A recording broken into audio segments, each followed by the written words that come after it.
So people believe that there's something wrong when there's a problem. And I'd like you to write this down if you would. Just a simple phrase, really simple.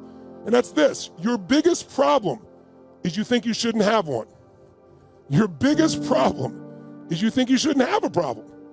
And yet problems are a sign of life. That's what makes us grow. It's what makes us feel most proud. If you own a business and you found a way to succeed, and you had those early days where you're struggling with cash flow to survive, and somehow you made it through. Whenever I'm sitting down with buddies of mine who've made $1 billion or more, and they have huge empires, what do we all talk about? The early days when we're struggling, because you have so much joy from what's come from that growth.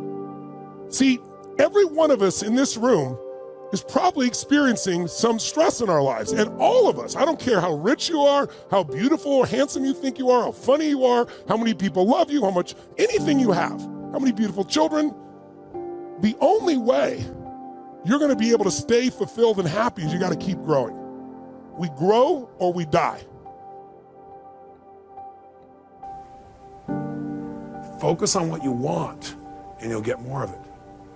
Focus on what you fear and you'll get more of that. Bottom line is, almost everybody in life focuses on what they fear, and that's why they get more of what they don't want. Right? Oh yeah, but what if this happens? What if that happens? If you keep asking, what if this happens, what if that happens, I guarantee you're gonna crash. It's only a matter of time. Instead, you gotta say, well, what if this happens? What I want.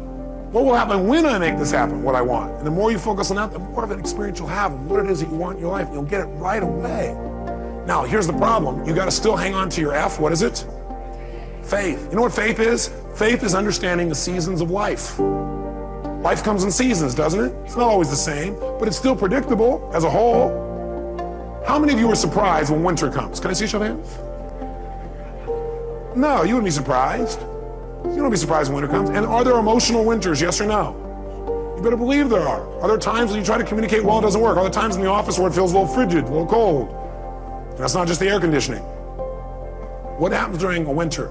You break out a fire and warm each other up. See, some people freeze to death in the winter. Other people ski. The meaning of winter is whatever you do with it. Isn't that true? There's nothing wrong with winter. What if it was always summer? Oh, that'd be great. Oh yeah, I think you get bored with summer. Plus, you probably get burned. Now, some people get burned in the summer. Some people get tan. Some people swim. Some people go on vacation. Springtime's a great time too. You get to plant. Fall, you get to reap. You know what happens to some people in life? What some people do is they say, okay, I'm doing what you said, Robbins, I turn my focus, but it's not working. You're still in lag time. God's delays are not God's denials. God's delays are not God's denials. You're in lag time. It'll catch up. Hey, look, you think it's fall, we're still in winter. Or you think it's fall and you're in spring, or you've made it to summer, but we're not to fall yet. Don't be so darn impatient. Take on a new prayer. Lord, give me patience and give it to me right now. Be equally intelligent. It's like, some people think, okay, I know what I want. I want this seed to be a plant. They stick it in the soil. Then they come back the next day and they go, where's my plant? And the soil goes, are you new? That's not how it works. You plant it here, okay? You come back every day and take care of it, right? You make it through the whole spring. Then during summer when it's hot, you gotta really, really take care of it because it gets even worse during that time. And you make it through all those seasons. In the fall, maybe, more than likely, not always, but most of the time, you will have a plant here. That's how it works. You go, that's not fair. Best of life is how it is, not how you think it should be. Because if you're coming back each day, the plant will see you come and start laughing, you know. Giggle, look at this guy. What's the matter with him? Why don't I have it yet? Lag time, that's why.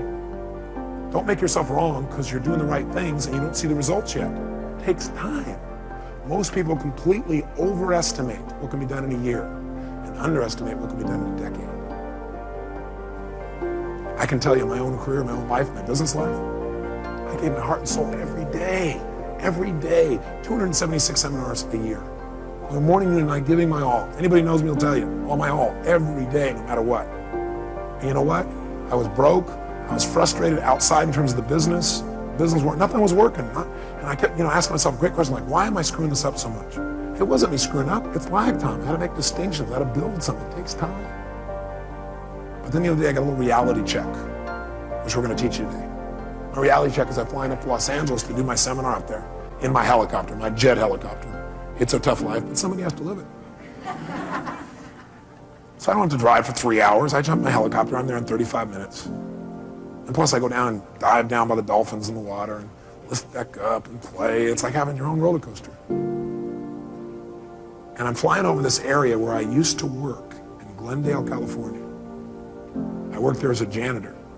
I drove my 1960 Volkswagen that literally broke down on the freeway one day because the wheel fell off. I worked in the middle of the night so I could still go to school, and I got paid $5 an hour, but as a janitor, they figured out how many hours it should take, so I did half the time, did a better job. Because I learned if you give more value, you get to earn more. Good thing for me to remember. But all of a sudden, I flew over the bank, and I stopped. Because see, in a helicopter, you can stop. Like an elevator, just boom, right there. And I just hovered above where I used to work. And I thought, that was 12 years ago. Wow. Wow. For 4 or 5 years after that, I never thought I could have ever had what I wanted. But see, the world moves for those who just never give up. The world will move for those who persist forever and who change their approach. They're flexible in how they do it. They don't just do the same thing over and over again. The world will move for someone who has faith. The world moves for somebody who has trust and then acts on that trust. That's what the world moves for. And someday you get to look down and go, God, was there one time? That's pretty exciting. That's pretty good progress. See, just because you didn't get it when you want it, you may have overestimated in the short term and underestimated your long-term power and potential. Something you might want to remember. I'm sure you've seen so many beautiful souls who have taken their life, people you may have really enjoyed. Think of some of the comedians you know that have taken their own life, committed suicide. Think of designers that have done this. Anthony Bourdain, the guy on CNN, took his life. This beautiful man. Because when people stop growing, we stop having something new to give. And we have nothing new to give, we feel like our life is meaningless.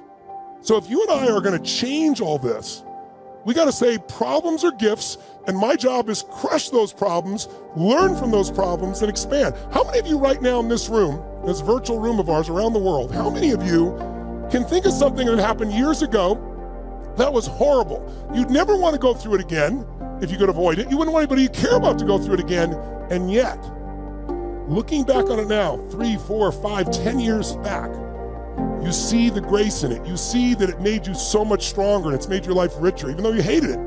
Or it made you care more because you had so much pain for it. How many can think of something like this that at the time was horrible, but now you see the grace of it? Here, say I. Say I. Then don't wait. So I asked people, what'd you focus on? What did it mean? What'd you decide to do? People stand to share this. And afterwards, one woman raised her hand, and she was from New York, and she said, you know, last night after your talk, she said, my boyfriend had asked me to marry him. And I told him no because my previous fiance had been murdered and killed, kidnapped and killed. And she said, I'm not over that. And he said, well, you go to that stupid seminar, then it's over between us. And she said, then fine, it's over. And she said, then when you said that first night, I got chills. So I called him last night at midnight to leave a message to tell him how much I love him, that I want to marry him. And she said, he called me back at 3 o'clock this morning. She said, but I didn't get the message, but I have it here. And he was at the top of the World Trade Centers where he worked.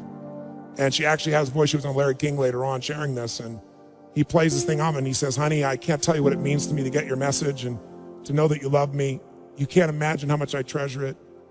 And he said, unfortunately, I have bad news. He said, I don't know what's happened, but the whole building's on fire. And he said, I'm not going to get out. And he said, so I just want you to know, he said, that I love you so much and that you've touched my heart and my soul so much.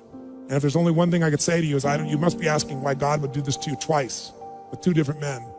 He said, I don't know, but maybe it's a lesson, honey, that whatever you do every day of your life, love and don't ever hold it back again. Don't hold back love. Don't hold back anything. Love every day you've got. I love you. And he hung up. Everyone in the room is crying uncontrollably. And then the first man who stands up is a man from Pakistan. He says, I just want to say I'd like to hold your hand and say that I feel sorry for you and cry with you, but frankly, I'm from Pakistan. I'm a Muslim. This is retribution.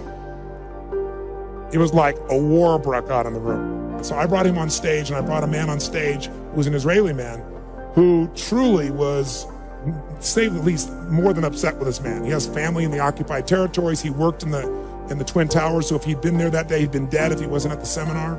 And we merged these people. But the biggest lesson I got, they became friends and they worked together for peace. And it's been, 5 years, whatever it's been now, 6 years. The bottom line though is this. I noticed something that day. Angry people got angry. Sad people got sad. Worried people worried. Loving people loved. This one woman was so pissed off.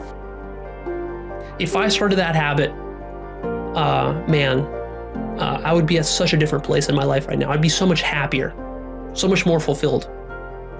Meditation is the key to mastering happiness. And happiness is different than success. You could read all the self-help books in the world and become very successful, but you still will not be fulfilled and happy. And that's because you haven't practiced meditation. So, start tomorrow. 20 minutes a day at the very least. Make that commitment for the rest of your life. You're gonna meditate for 20 minutes every day for the rest of your life, no matter what. No sick days, no days off. You're never gonna miss a day. Starting tomorrow. That's your mission. Have you exhausted every possible option, scenario, combination, tool, and approach? I do not simply refer to the ones that you knew of at the time you decided to undertake your task. I mean, have you also researched possibilities that you hadn't known about? Have you determined whether or not there is another person out there that has performed the exact same task you are attempting, or at least something similar? Try that today. Let me know, number one, what you've stopped yourself from doing, and number two, what you're committing to doing today. Because one way to break this is to attack the thoughts and change the thoughts and get into action first. The other way to do it is to recognize that you're paralyzed, pick one thing that you're going to do. I'm meant to live my uniqueness. I'm supposed to love the things that make me odd and weird. I'm supposed to love the things that make me strong. I was made this way. So let me honor what's good about that